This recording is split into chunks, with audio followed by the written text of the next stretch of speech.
This is DD India and you're watching Express News, a program where we bring you top 100 news of the day. I'm Tanvi Taneja. Let's begin. Australian Deputy Prime Minister and Minister for Defence Richard Marles paid tribute to fallen soldiers by laying a wreath at the National War Memorial in the national capital. Richard Marles was accorded with the Guard of Honour at the Manik Shaw Centre in Delhi on Wednesday. He was accompanied by the Defence Minister of India, Rajnath Singh. During the bilateral meeting, Defence Minister Rajnath Singh said that India is facing extreme challenges on the Western Front in response to the dastardly attack in Pahalgam, Kashmir. Expressing his solidarity with India against terrorism, Richard Marles emphasised that the two countries are close partners in defence and maritime security. President Draupadi Murmu has promulgated the Ladakh Official Languages Regulation 2025 and has extended the regulation to the entire Union Territory. English, Hindi, Urdu, Bhoti and Purgi are now recognised as the official languages in the Union Territory. The President also promulgated the Ladakh Autonomous Hill Development Council Amendment Regulation Rules 2025 for further amendment in the Ladakh Autonomous Hill Development Council Act 1997 to reserve one-third of the total seats for women. Parliamentary Affairs Minister Kiran Rijiju said that the government has decided to commence monsoon session of Parliament from July 21st to August 12th. Multi-party delegation led by a member of Indian Parliament, Dr. Shashi Tharoor, visited Washington, D.C. The delegation will be meeting members of the US Congress and administration, think tanks, media and policymakers. Another all-party delegation led by Ravi Shankar Prasad arrived in Brussels. They were received by India's ambassador to Belgium, Saurabh Kumar. Another all-party delegation led by Supriya Sule called on the Minister of Foreign Affairs of Egypt, Dr. Badr Abdelati. Both sides acknowledged the growing momentum in the India-Egypt strategic partnership. The delegation later paid solemn tribute at the Heliopolis War Memorial in Cairo to the numerous Indian soldiers who laid down their lives during the First and Second World Wars. The delegation also engaged with the leaders, intellectuals and opinion makers in Egypt in an interactive session chaired by former Foreign Minister of Egypt, Nabil Fahmy. India's Commerce and Industry Minister Piyush Goyal participated in the WTO Trade Ministers Gathering on the margins of the OECD Ministerial Council meeting in Paris. The minister suggested setting up working groups between businesses of India and France that could enable focused attention on emerging sectors. The minister also highlighted India's opportunity driven by a skilled and talented workforce and the government's commitment to ease doing business and its promising avenues for French companies. Minister Piyush Goyal also interacted with Israel's Minister of Economy and Industry, Nir Barkat, and had discussions on strengthening cooperation in high-tech and emerging sectors.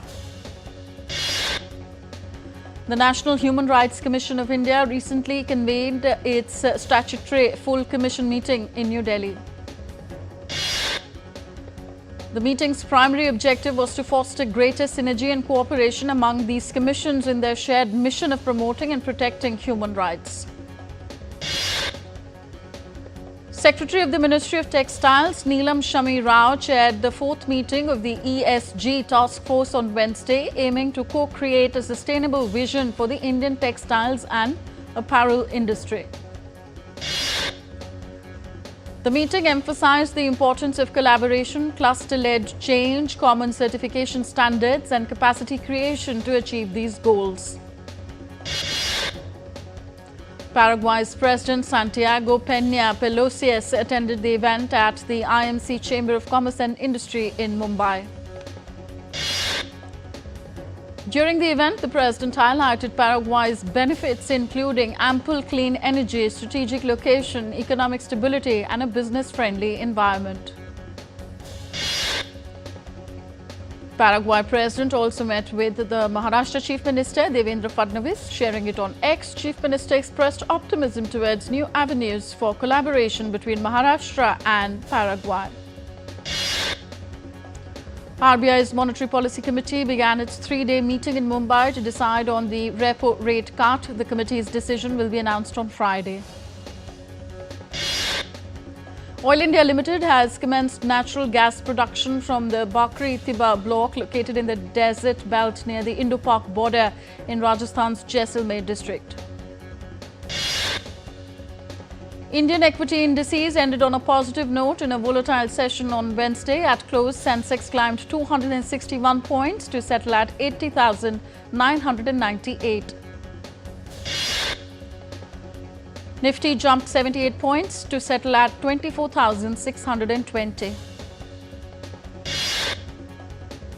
Gold futures maturing on June 5th were priced at 97,055 rupees per 10 grams on the multi-commodity exchange.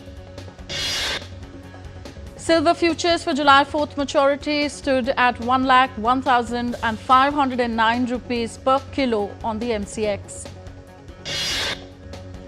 At the Forex market, the rupee fell 29 paise to close at 85 rupees 90 paise against the US dollar. In the energy market, oil prices slipped in Asian trade on Wednesday, weighed down by concerns of increasing OPEC Plus output and tariff tension that threatens the global economic outlook.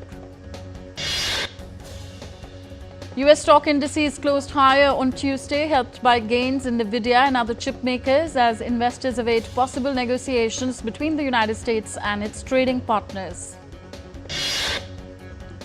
Principal Secretary to Prime Minister Narendra Modi, Dr. P.K. Mishra and UN Deputy Secretary General Amina J. Mohammed explored enhanced cooperation mechanisms for disaster risk reduction at the 8th Global Platform for Disaster Risk Reduction in Geneva. South Korea's new president Lee Jae-myung vowed to reach out to the nuclear-armed North and heal wounds as he took office on Wednesday after winning snap elections.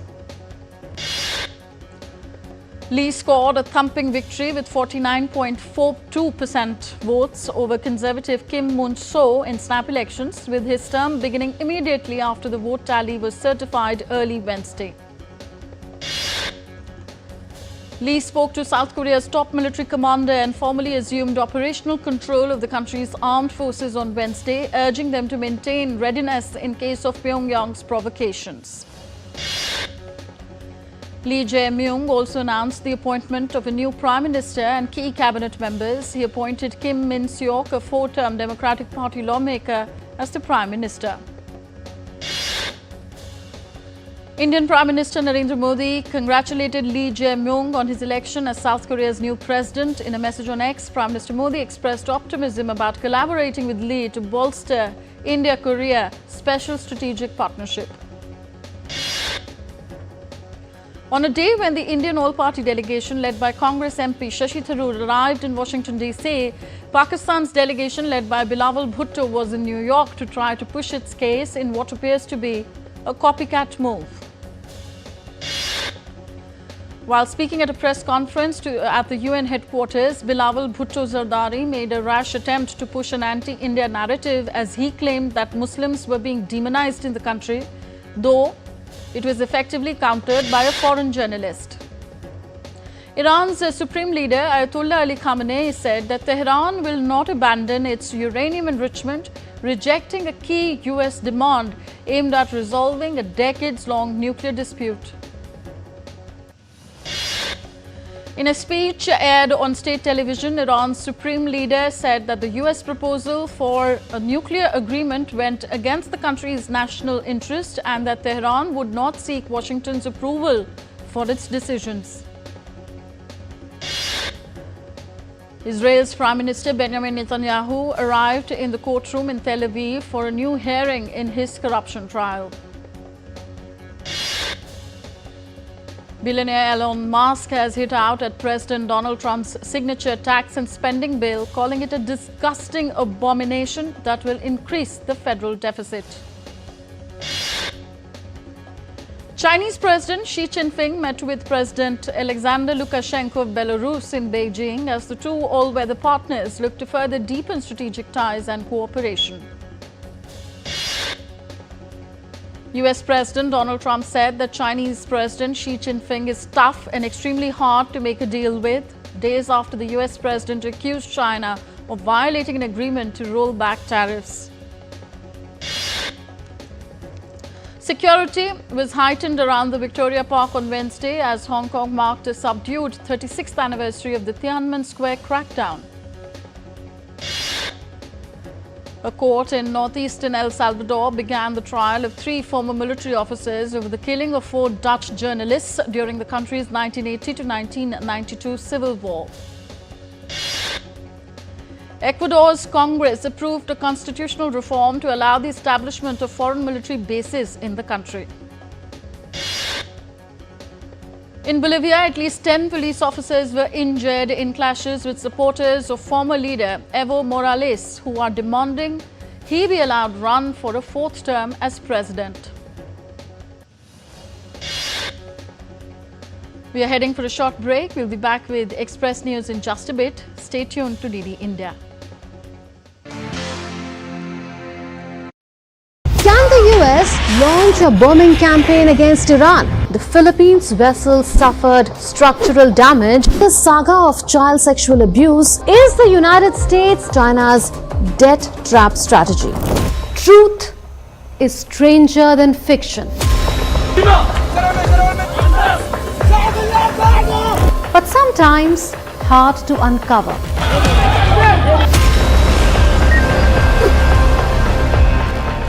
Trust us to tell the truth, unadulterated and pure, of every story that matters to you. Exactly what save your country. You read between the lines, cut the clutter, and connect the dots to get you the full picture. Watch Connecting the Dots at these times with me, only on DD India.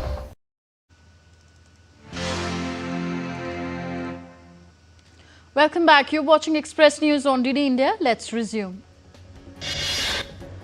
Dangerous wildfires burning in 3 Canadian provinces has prompted the evacuation of thousands of residents and left skies shrouded in a smoky orange-tinted haze.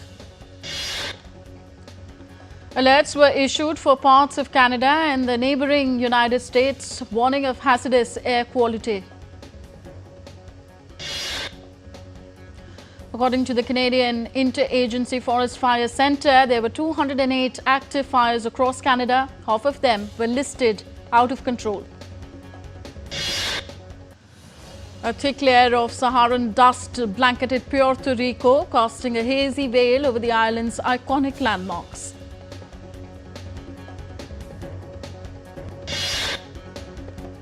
Forecasters predict that the Saharan dust cloud will continue its westward path through the Caribbean and could reach parts of Florida within the next week. Romania's Prade salt mine was shut down as the area's worst floods in 30 years caused a nearby stream to swell, flooding parts of the mine. The flood situation in India's northeast has worsened, with over 6.3 lakh people affected in 21 districts. The death toll has risen to 12. Incessant rains disrupted normal life in scores of villages in several states of India's northeast as most of the houses and farms were submerged in floodwaters. The India Meteorological Department has issued a yellow alert for Delhi on Wednesday, warning of possible thunderstorms and lightning and gusty winds. The Weather Department has announced an orange alert for Assam and Meghalaya, predicting heavy to very heavy rainfall on Wednesday. A spectacular display of pink aurora caused by severe geomagnetic storm lit up the night sky over various cities in northeast China's Heilongjiang province.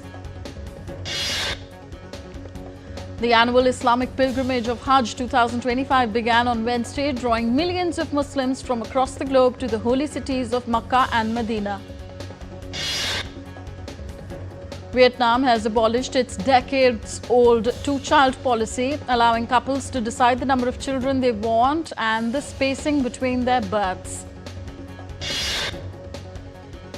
Iraqi farmer Jadan grew the desert by turning to government-subsidized sprinkler systems amid growing concerns of water scarcity. The 2025 World Robotics Carnival was held in Wuhan city of China's Hubei province. It showcased cutting-edge robots with diverse abilities, fostering collaboration among industry pioneers.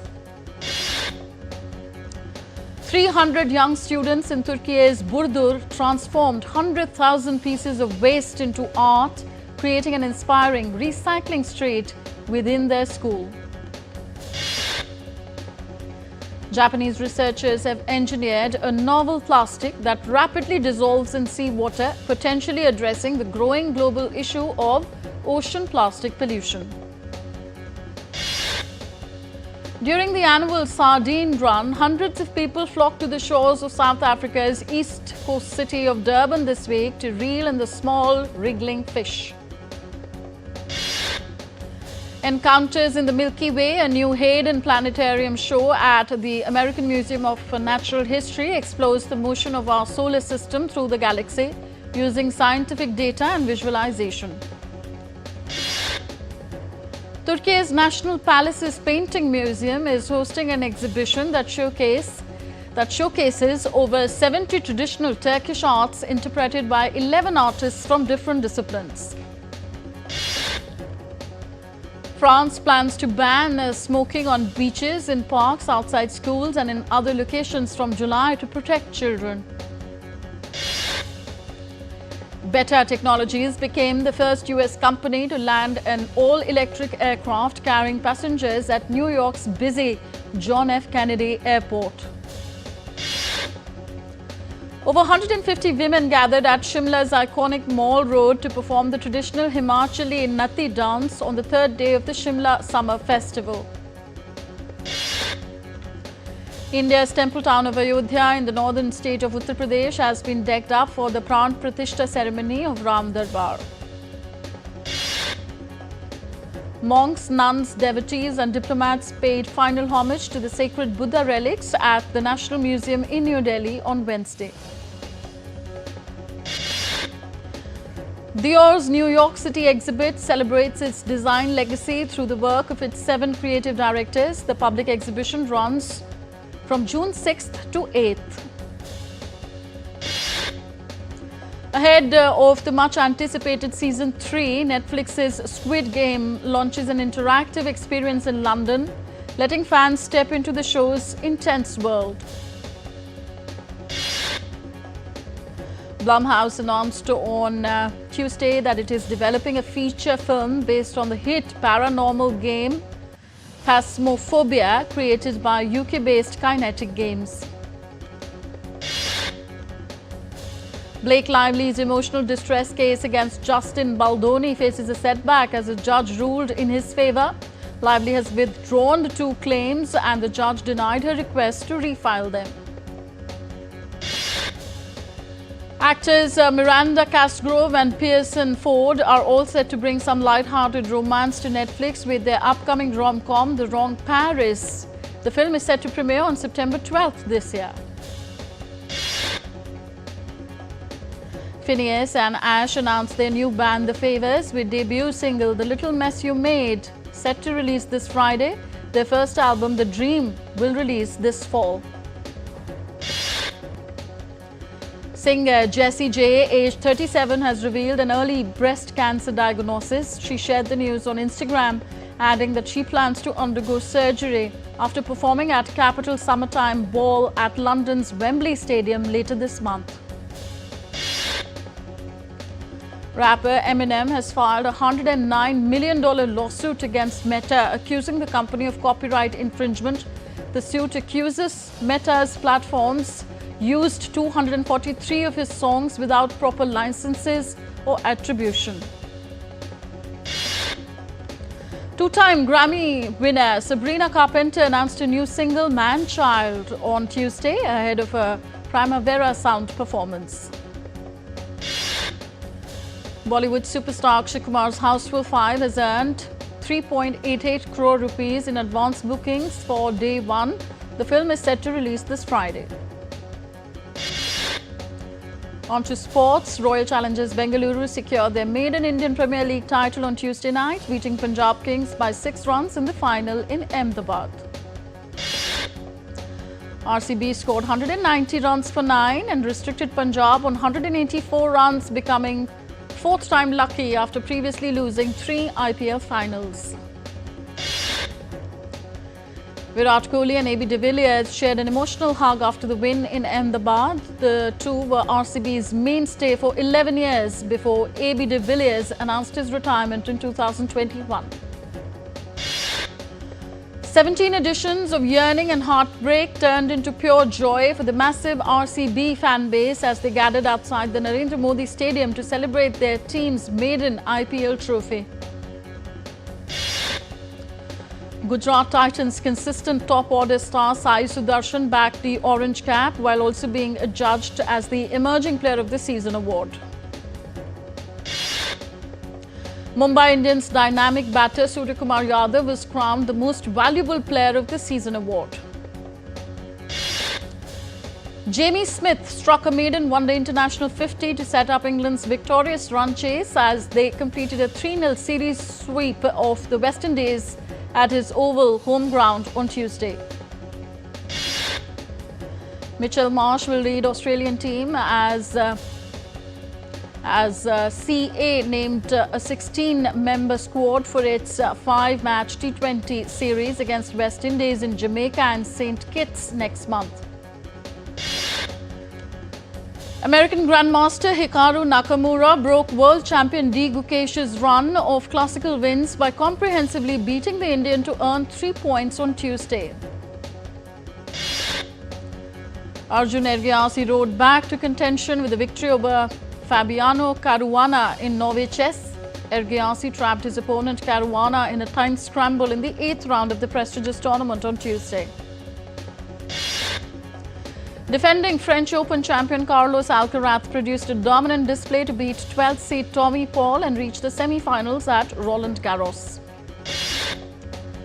Italian 8th seed Lorenzo Musetti defeated Francis Tiafoe 6-2, 4-6, 7-5, 6-2 on Tuesday and is into a Grand Slam semi-final for the second time in his career. World number 1 Arna Sabalenka ended Olympic champion Chen Qinwen's run at the French Open on Tuesday to seal a spot in the French Open semi-finals. Triple defending champion Iga Swiatek marched into the last 4 at Roland Garros with a straight sets victory over Elina Svitolina. And in football, Lionel Messi participated in Argentina's training session on Tuesday as the national team prepares for their upcoming World Cup qualifying match against Chile. So that's it in this edition of Express News. Thank you for tuning in. Namaskar.